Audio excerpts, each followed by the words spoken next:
నమస్కారం. చాలా బాధాకరమైన విషయం.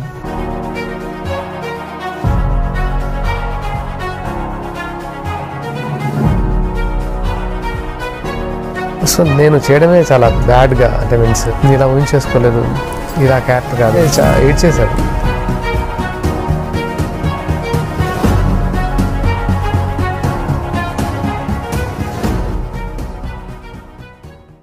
నమస్తే folks, welcome to my channel. Folks, ఎంతటి కష్టంలో ఉన్నా సరే నీ కన్నీరు బయటికి రానివ్వద్దు. ఆ కన్నీరు చూసి నవ్వుకుంటారే తప్ప ఏ ఒక్కరూ కరిగిపోయి నీకు తోడుగా రారు. అసలు నీ మాట చెప్పడానికి గల కారణం సీరియల్ నటుడు సాగర్ విషయమే. సాగర్ అంటే ఎవరికీ తెలియకపోవచ్చు గాని మొగలి రేకులు ఆర్కే నాయుడు అంటే మాత్రం అందరికీ సుపరిచితమే. చక్రవాకం సీరియల్లో జగన్ క్యారెక్టర్తో పరిచయమై మొగలి రేకులు సీరియల్తో బుల్లితెరలో స్టార్ హీరోగా ఎదిగాడు. అలా సాగర్కి మెగా ఫ్యామిలీతో మంచి అనుబంధం కూడా ఉందనే చెప్పొచ్చు.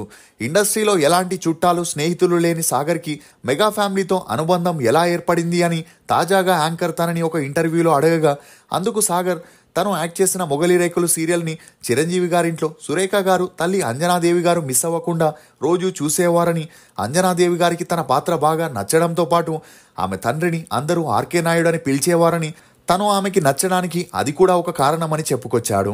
ఇక నటుడిగా తనని అభినందించడానికి, తనని కలవాలని వారు చిరంజీవి గారిని, నాగబాబు గారిని తరచూ అడగగా ఒకసారి నాగబాబు తనకి ఫోన్ చేసి మా అమ్మ నీకు పెద్ద ఫ్యాన్, ఒకసారి కలవాలంటుంది అని చెప్పడంతో తను చాలా ఆశ్చర్యపోయి మాటలు రాలేదని, అలా ఫస్ట్ టైం అంజనమ్మ గారిని కలవగా అప్పటి నుండి ఆమెతో తనకి మంచి అనుబంధం ఏర్పడిందని, అలా ఆమె అప్పుడప్పుడు తనకి కాల్ చేసి తన బాగోగులు మరియు తన ఫ్యామిలీ గురించి అడుగుతుంటుందని, ఈ క్రమంలోనే తను నటించిన 100 అనే సినిమా టీజర్ని అంజనమ్మ గారి చేత లాంచ్ చేశారని, అంతేకాకుండా నాగబాబు సలహాతో జనసేన పార్టీలో కూడా చేరానని చెప్పడంతో ఇప్పుడు ఆర్కే నాయుడు వ్యాఖ్యలు అన్ని చోట్ల హల్చల్ అవుతున్నాయి. అసలు కెరియర్లో సక్సెస్ఫుల్గా ఉన్న సాగర్ సీరియల్స్ వదిలేయడానికి గల కారణాలేంటి? నటి రమాప్రభకి సాగర్కి ఉన్న విభేదాలేంటి? డైరెక్టర్ బాబీ వల్లే సాగర్ సినిమా కెరియర్ని కోల్పోయాడా అని నమ్మలేని నిజాల్ని ఈ వీడియోలో చెప్పడానికి నేను ప్రయత్నిస్తాను. మీరు మాత్రం ఈ వీడియోని పూర్తిగా చూడండి. సొంత బిజినెస్ అనేది ప్రతి ఒక్కరి కళ. ఆ కళని నెరవేర్చడానికి బేబర్ టీ వారు బేబర్ కేఫే ఫ్రాంచైజీని కేవలం 99,999 రూపాయలకే అందజేస్తున్నారు. దీనిలో ప్రత్యేకమేంటంటే తందూరి చాయ్. సౌత్ ఇండియాలోనే ఫస్ట్ తందూరి చాయ్ ఫ్రాంచైజీగా వచ్చిన ఈ బేబర్ కేఫ్ 99,999 రూపాయలకే container, kitchen setup, tandoori setup, tea powder మరియు మట్కా టీ కప్పులు లాంటివి ఎన్నో అందిస్తున్నారు. సింపుల్ గా చెప్పాలంటే రూపాయి తక్కువ ₹1,00,000 నేరుగా మీ కేఫ్ ఓపెనింగ్ కి వెళ్ళొచ్చు. ఇంకెందుకు ఆలస్యం? మరిన్ని డీటెయిల్స్ కోసం స్క్రీన్ మీద కనిపించే నెంబర్ ని కాంటాక్ట్ అవ్వండి. Sagar Manukuntla alias RK Naidu. ఇతను 1978 ఆగస్టు 16న తెలంగాణలోని గోదావరిఖనిలో ఒక మధ్యతరగతి కుటుంబంలో జన్మించాడు. ఇక ఇతని తండ్రి సింగరేణిలో పనిచేస్తే తల్లి హౌస్ వైఫ్గా ఉండేది. అలా తల్లిదండ్రులకి సాగర్ ఏకైక సంతానం కావడంతో చిన్నప్పటి నుండి ఇతని చాలా గారాబంగా పెంచారు. సాగర్ తన స్కూలింగ్ని గోదావరిఖనిలోని చిన్మయ్ విద్యాలయ స్కూల్లో చదివాడు. చదువుల్లో చురుగ్గా ఉన్న సాగర్ తన ఇంటర్ డిగ్రీని గుంటూరులో పూర్తి చేసి తన ఎంఎస్సీ కోసం హైదరాబాద్లోని ఏవీ కాలేజీలో జాయిన్ అయ్యాడు. ఇక అలా తల్లిదండ్రులకి కొడుకు మాస్టర్స్ పూర్తవగానే తనని యుఎస్ఏకి పంపించి అక్కడే జాబ్లో జాయిన్ చేపించాలనుకున్నారు. కానీ సాగర్కి మాత్రం తను డిగ్రీ చదివేటప్పటి నుండే యాక్టింగ్ పై మక్కువ ఎక్కువగా ఉండడంతో తను యాక్టర్ అవుతానని ఇంట్లో వారికి తెగేసి చెప్పగా కమ్యూనిస్టు భావాలతో ఉన్న ఇతని తండ్రి అందుకు ఒప్పుకోకపోవడంతో సాగర్ ఇంట్లో నుండి బయటికి వచ్చి ఫైనాన్షియల్గా పేరెంట్స్ పై డిపెండ్ అవ్వకూడదని ఒక ప్రైవేట్ కంపెనీలో జాబ్ చేస్తూ మరోవైపు ఛాన్స్ల కోసం ట్రై చేయడం మొదలెట్టాడు. ఇక అలా అప్పటి నుండి ఎక్కడ ఆడిషన్స్ జరిగినా జాబ్కి లీవ్ పెట్టి మరీ వెళ్ళి ఆడిషన్స్ ఇచ్చినా ఎవరు సాగర్కి ఛాన్స్లు ఇచ్చేవారు కాదు. అలా 1 ఇయర్ ఆఫీసుల చుట్టూ తిరిగిన తర్వాత మనసంతా నువ్వే మూవీలో ఒక చిన్న పాత్ర చేసే అవకాశం వచ్చింది. అలా ఆ మూవీ హిట్ అయినా ఆ తర్వాత సాగర్కి ఎటువంటి ఛాన్సులు రాలేదు. దీంతో కొంతమంది సలహా మేరకు సీరియల్స్లో పాపులర్ అయితే సినిమాల్లో ఛాన్సులు ఈజీగా వస్తాయని చెప్పడంతో అప్పటి నుండి సాగర్ సీరియల్స్ ఆఫీసుల చుట్టూ తిరగడం మొదలెట్టాడు. ఈ క్రమంలోనే సాగర్కి 2003లో అమృతం సీరియల్లో ఒక చిన్న పాత్ర చేసే ఛాన్స్ రాగా వచ్చిన అవకాశాన్ని వదులుకోకూడదని అందులో యాక్ట్ చేయడం జరిగింది. ఇక అలా అమృతం టీంతో సాగర్కి పెరిగిన మంచి పరిచయం కారణంగా అప్పుడప్పుడు అమృతం సీరియల్లో ఏవైనా సపోర్టింగ్ రోల్స్ ఉంటే ఆ పాత్రల్ని సాగర్తోనే చేపించేవారు. ఇక ఇదే టైంలో శ్రీకాంత్ ఎంటర్టైన్మెంట్ అనే ప్రొడక్షన్ వారు ఎక్కువగా టీవీ సీరియల్స్ చేస్తారని అక్కడికి వెళ్లి వారిని కలవమని కొంతమంది అసిస్టెంట్ డైరెక్టర్లు సాగర్కి చెప్పడంతో అక్కడికి వెళ్లి తన ఫోటోలు ఇస్తూ ఛాన్సులు అడగడమే కాకుండా జాబ్ ముగిశాక ప్రతిరోజు సాయంత్రం శ్రీకాంత్ ప్రొడక్షన్ ఆఫీస్కి వెళ్లి అక్కడ ఉండే వారిని కలుస్తూ ఉండేవాడు.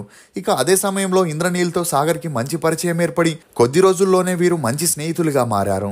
ఈ క్రమంలోనే ఇంద్రనీల్ చక్రవాకం సీరియల్ సెట్కి సాగర్ని తీసుకెళ్లడం, అక్కడ అక్కడ రైటర్గా చేస్తున్న బిందు నాయుడుతో సాగర్కి మంచి పరిచయం పెరిగి ఆమె అక్క డైరెక్ట్ చేస్తున్న చక్రవాకం సీరియల్ సీజన్ 1లో సాగర్కి ఒక చిన్న నెగటివ్ పాత్రని ఇప్పించడం జరిగింది.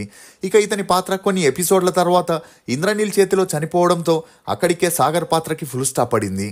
అలా ఆ తర్వాత సాగర్ నెక్స్ట్ సీరియల్లో ఛాన్స్ల కోసం బిందు నాయుడు, మంజులా నాయుడిని ఆఫీసుల్లో లేక షూటింగ్ స్పాట్కి వెళ్ళి తరచూ కలుస్తుండడంతో చక్రవాకం సీజన్ 2 స్టార్ట్ అయినప్పుడు జగన్ అనే పాత్రకి బిందు నాయుడు సాగర్ని సెలెక్ట్ చేయగా దీంతో తన కెరియర్ మారిపోతుందని డిసైడ్ అయి సాగర్ తను చేస్తున్న జాబ్ని కూడా వదిలేశాడు.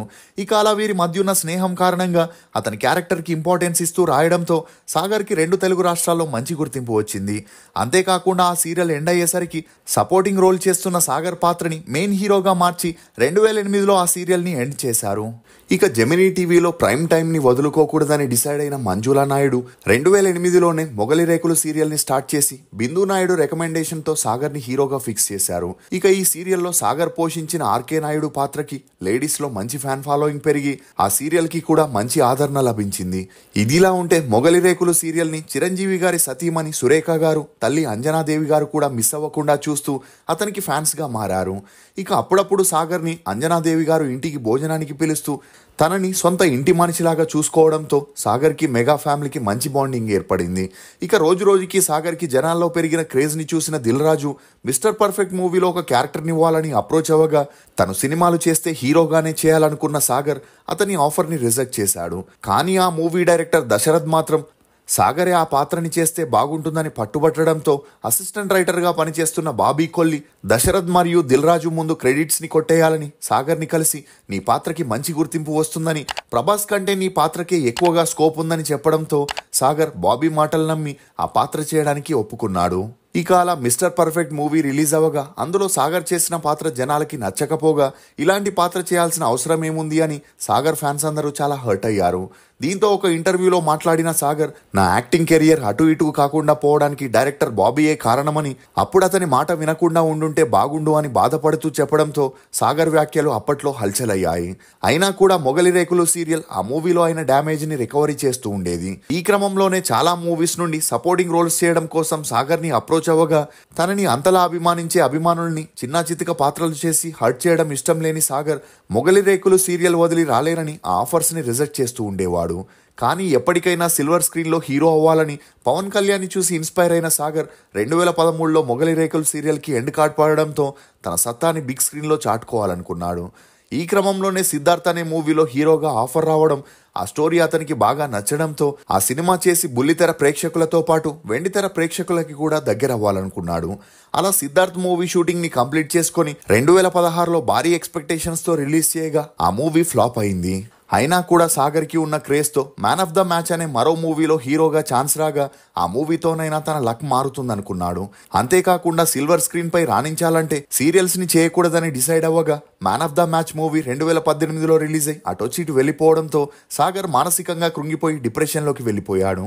ఈ క్రమంలోనే పెద్ద ప్రొడక్షన్ వారు సాగర్కి సీరియల్స్ ఆఫర్ చేసిన తను చేయనని 30కి పైగా సీరియల్స్ ని రిజెక్ట్ చేశాడు. ఇదిలా ఉంటే మొగలి రేకులు సీరియల్తో సాగర్కి రమాప్రభ గారితో మంచి అనుబంధం ఉన్న కారణంగా సాగర్ సినిమాల్ని నమ్ముకొని టైం వేస్ట్ చేస్తున్నాడని ఆమె ఒక తమిళ్ సీరియల్లో సాగర్ని హీరోగా రికమెండ్ చేసి రోజుకి 25,000 రెమ్యూనరేషన్ చొప్పున మాట్లాడి ఓకే చేపించగా అప్పటికే సాగర్ సినిమాలో హిట్ అవ్వాలంటే సీరియల్స్ చేయకూడదనే డైనమాలో ఉండడంతో ఆ సీరియల్ షూటింగ్ 2 రోజుల్లో స్టార్ట్ అవుతుందనగా తన ఫోన్ని స్విచ్ ఆఫ్ చేసుకోవడంతో ఆ సీరియల్ టీం రమాప్రభ గారిని తిట్టడం, దీంతో కోపానికి గురైన రమాప్రభ గారు నేరుగా సాగర్ ఇంటికి వెళ్లి అతనిపై కోప్పడి వెళ్లిపోయిందని సాగరే ఒక ఇంటర్వ్యూలో చెప్పుకొచ్చాడు. ఇక మరోవైపు అప్పటికే స్టార్ ప్రొడ్యూసర్గా ఉన్న దిల్ రాజుని కలిస్తే తనకి సినిమాల్లో ఆఫర్స్ ఇస్తాడేమో అనే ఆశతో సాగర్ ప్రతిరోజు దిల్ రాజు ఆఫీస్కి వెళ్తూ ఉండేవాడు. ఇక ఇతని బాధని అర్థం చేసుకున్న దిల్ రాజు హీరో కంటే క్యారెక్టర్ ఆర్టిస్ట్గా ట్రై చేస్తే సినిమాలో సక్సెస్ అవుతావని చెప్పగా సాగర్ ఆలోచనల్లో పడ్డాడు. ఇక 2017 నాటికి సాగర్కి 40 ఏళ్ళు అవ్వడంతో కొడుకునిలా వదిలేస్తే అవ్వదని సాగర్ తల్లిదండ్రులు సౌందర్య అనే అమ్మాయిని చూసి 2017లో అతనికి పెళ్లి జరిపించగా వీరి అన్యోన్య సంసారానికి గుర్తుగా ఒక అబ్బాయి ఒక అమ్మాయి కూడా జన్మించారు. ఇక అలా పర్సనల్ లైఫ్ బాగానే సాగుతున్న సినిమా ఇండస్ట్రీలో తనకంటూ గుర్తింపు తెచ్చుకోవాలని సాగర్ ఒకవైపు సినిమా స్టోరీలని వింటూ మరోవైపు రియల్ ఎస్టేట్, కన్స్ట్రక్షన్ లాంటి బిజినెస్లోకి ఎంట్రీ ఇచ్చి ఆర్థికంగా కొంతవరకు స్థిరపడ్డాడు. కానీ ఎన్ని స్టోరీస్ విన్నా తనకి ఒకటి కూడా నచ్చకపోవడం, నచ్చినా అవి ముందుకు వెళ్ళకపోవడంతో 4 ఏళ్లు ఇలానే గడిచిపోయాయి. ఇక అలా మంచి స్టోరీ డైరెక్టర్ దొరికితే తనే ప్రొడ్యూస్ చేయాలని డిసైడ్ అయిన సాగర్ పద్మశ్రీ అనే డైరెక్టర్ సునిపెంట మాధవరావు అనే మూవీ స్టోరీని చెప్పగా అది తనకి బాగా నచ్చడంతో సాగర్ తనే ప్రొడ్యూసర్గా హీరోగా చేయాలని డిసైడ్ అయ్యాడు. ఇక అలా 50% షూటింగ్ పూర్తయ్యాక ఆ సినిమా రష్ ఫుటేజ్ ని దిల్ రాజుకి చూపించగా దిల్ రాజు ఇంప్రెస్ అయి తనే సొంతంగా ఆ మూవీని డిస్ట్రిబ్యూట్ చేస్తానని వన్ ఆఫ్ ద ప్రొడ్యూసర్ గా కూడా ఉంటానని చెప్పడంతో సాగర్ ఆనందానికి అవధులు లేకుండా పోయాయి. కానీ షూటింగ్ పూర్తవ్వకుండానే లాక్డౌన్ రావడంతో ఆ మూవీకి బ్రేక్ పడింది. ఇక లాక్డౌన్ తర్వాత మళ్ళీ షూటింగ్ ని కంప్లీట్ చేసి రిలీజ్ కి రెడీ చేయగా దిల్ రాజు సున్నిపెంట మాధవరావు చాలా పాత టైటిల్ అని చెప్పడంతో ఆ మూవీ పేరుని షాదీ ముబారక్ గా మార్చడం జరిగింది. అలా 2021 మార్చి 5న రిలీజ్ అయిన షాదీ ముబారక్ కరోనా హడావిడిలో ఆ మూవీ స్టోరీ టేకింగ్ బాగున్నా జనాలు థియేటర్స్ కి రాకపోవడంతో ఆ మూవీ ఫ్లాప్ టాక్ ని తెచ్చుకుంది. ఇక ఇదిలా ఉంటే సాగర్ ఇప్పుడు ది 100 అనే మూవీలో ఐపీఎస్ ఆఫీసర్ గా మెయిన్ లీడ్ లో చేస్తే కొరమీను ఆంధ్ర కింగ్ తాలూకు మూవీలో సెకండ్ లీడ్ గా చేస్తూ బిజీగా ఉన్నట్లు తెలుస్తుంది. కానీ స్మాల్ స్క్రీన్ లో మాత్రం ఇతని ఫ్యాన్స్ ఆర్కే నాయుడిని మరియు అతని యాక్టింగ్ ని మిస్ అవుతున్నారని ఇదే విషయంపై సాగర్ ని అడగగా అందుకు అతను తన ఫ్యాన్స్ వల్లే బుల్లితెరలో తనకి పేరు గుర్తింపు వచ్చిందని ఇప్పుడు వారి సపోర్ట్ తనకి సిల్వర్ స్క్రీన్ లో కూడా కావాలని చెప్పడంతో ఇప్పట్లో సాగర్ బుల్లితెరకి వచ్చే సూచనలు కనిపించట్లేదని చెప్పొచ్చు. మీరు సాగర్ నిర్ణయంపై ఏమనుకుంటున్నారో మీ అభిప్రాయాన్ని కమెంట్ సెక్షన్ లో తప్పకుండా తెలియజేయండి. ఫోక్స్, కీలకమైన నిర్ణయాలు తీసుకునే సమయంలో అలసత్వం తగదు. మీరు తీసుకునే ఆ ఒక్క చిన్న నిర్ణయం మీ జీవితాన్నే మార్చేస్తుంది. ఇది folks Sagar alias RK Naidu గురించి కొన్ని నమ్మలేని నిజాలు. ఈ వీడియో మీద మీ అభిప్రాయాన్ని కమెంట్ సెక్షన్లో తప్పకుండా తెలియజేయండి. మేము చేసిన ఈ వీడియో మీకు నచ్చినట్లయితే ఒక లైక్ ద్వారా మీ సపోర్ట్ని మాకు తెలియజేయండి. For more interesting videos please subscribe to CR voice. Thank you.